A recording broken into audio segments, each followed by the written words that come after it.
Hey, have you guys seen Apple's website recently? Man, it's been a busy year. And while not everything is brand new, we did have some awesome updates. But in this case, I'm just gonna focus on iPads. At the moment, we have 5, or technically 4, available on Apple's website or in Apple stores. Please answer in the comments below, which iPad will you buy? So, if you're one of those that are kinda uncertain, it's time to talk, right after the intro.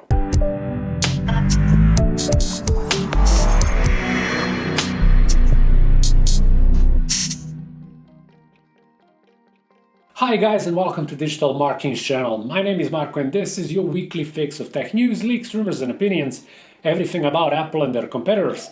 If you're a fan of this type of content, subscribe now, hit the like button and don't forget notification bell so you don't miss the next video. Performance first. I did make a special video about possible next generation of iPad mini. Make sure you check it out. The last iPad mini was released on March 2019 with A12 Bionic and 3 gigs of RAM, much like this year's 8th generation iPad. So performance will be more or less identical. A12 may be 2 years old, but it's still a processor to beat. You see, majority of current mobile processors are made in 7 nanometers. So if we exclude Apple's A14 and Huawei's Kirin 9000, which are 5 nanometers, you'll still be up to date. The A12 comes with 6 CPU cores and with up to 2.5 GHz clock speed, as well as 4-core GPU. A12 with 3 gigs of RAM will serve perfectly for everything starting from web surfing, watching movies, over document editing, social media apps, to even games and some light on-to-go video and photo editing. Nevertheless, with such impressive performance, these iPads belong to the lower-end spectrum.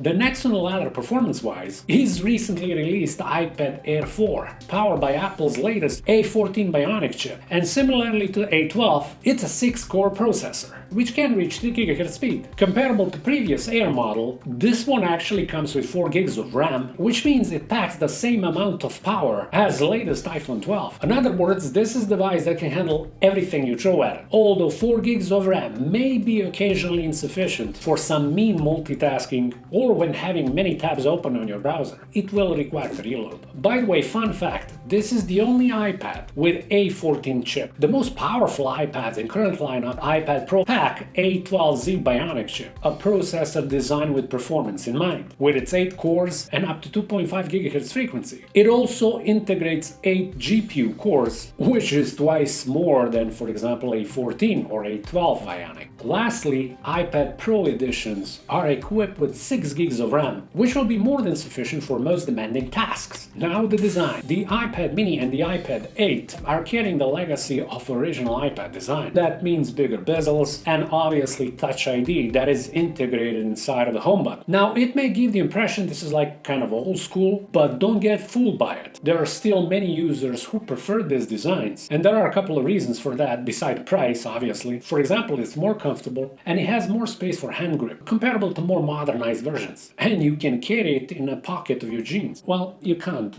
I'm just kidding. But it takes a less considerable space. It's easy to carry even in one hand. Both iPad mini and regular iPad come in 3 colors: space gray, silver and gold. 2020 iPad Air is really exciting release. It's available in 5 different colors, with slimmer bezels and also a return of the Touch ID, although this time it's integrated in a power button. It has the design language of the iPad Pro lineup. You can buy it in space gray, silver, gold, green, and blue. And honestly, every single one of them looks gorgeous. So, we concluded that iPad Pro models are responsible for a return of sharp edges. This modern design line incorporates really slim bezels and the Face ID, technology that was first introduced with the iPhone X. Pro models are available only in 2 colors, space gray and silver, although there are 2 sizes, 11-inch and 12.9. Which is excellent for those with big hands and those who prefer some sort of a laptop replacer. Now, before we move on, guys, once again, if you like this video, hit that thumbs up and subscribe because it means a lot to me as well as for the future of this channel. Now let's focus on the display. iPad mini has wide color gamut, 7.9 Retina LCD display with anti-reflective coating and it's laminated, which makes it even a better choice in couple of points comparable to 8th gen iPad model with 10.2-inch screen. What is really interesting and this is like a fun fact too, iPad mini has the biggest pixel density from all iPad models. Now, iPad Air 4th generation packs fully laminated 10.9-inch display, P3 wide color gamut, True Tone technology, and anti-reflective coating. This screen is just beautiful, and with its improved design, it will make your workflow more exciting. Both iPad Pro variants are almost like bezel-less, with higher brightness than the rest of the iPads. They include almost everything that you want from kind of a professional display, and on top of that they feature 120Hz refresh rate, which will make navigation, gaming, and some other pro activities a real pleasure. Now a couple of extras. iPad mini 5 and iPad 8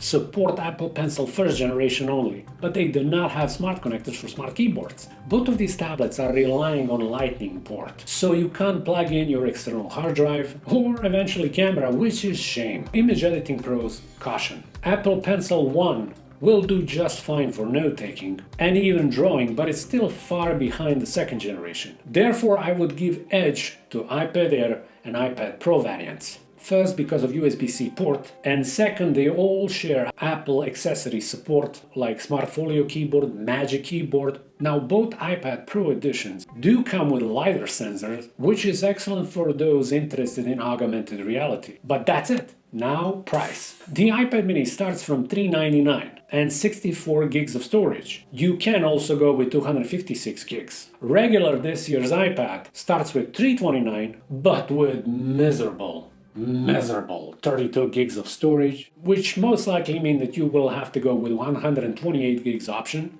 which is also available. So that's cool, but it's still $100 more for $429. It's going to be more expensive than iPad mini, which is okay. Why? Because the iPad has a bigger display, but at the same time, a little bit inferior to the one of iPad mini. So be careful with that one. You might want to choose iPad mini with 64 gigs. I'm just saying. All these models are perfect for first-time iPad buyers, lovers of small iPad, in case of iPad mini, students, and those who prefer some sort of mobility outside of the office. iPad Air 4th generation starts from $599 and 64 gigs of storage configuration, but you can also select 256 gigs version. The iPad Air 4 is rightfully called the iPad Pro killer. Because of many features, it kind of shares with these premium models. And even in some instances, it's even more advanced. Frankly, I think that this year's iPad Air is the killer of all iPads, because in tablet marketplace, other companies don't even matter.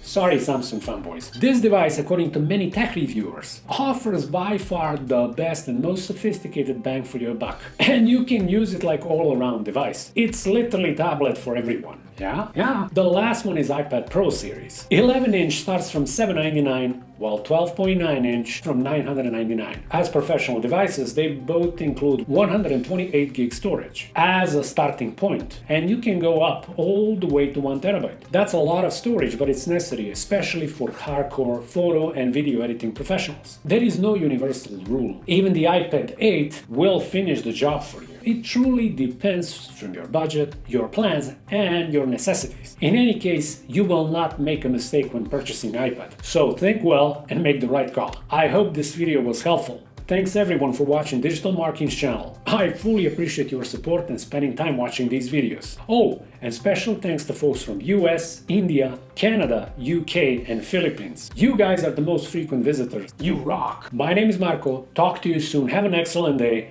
Bye.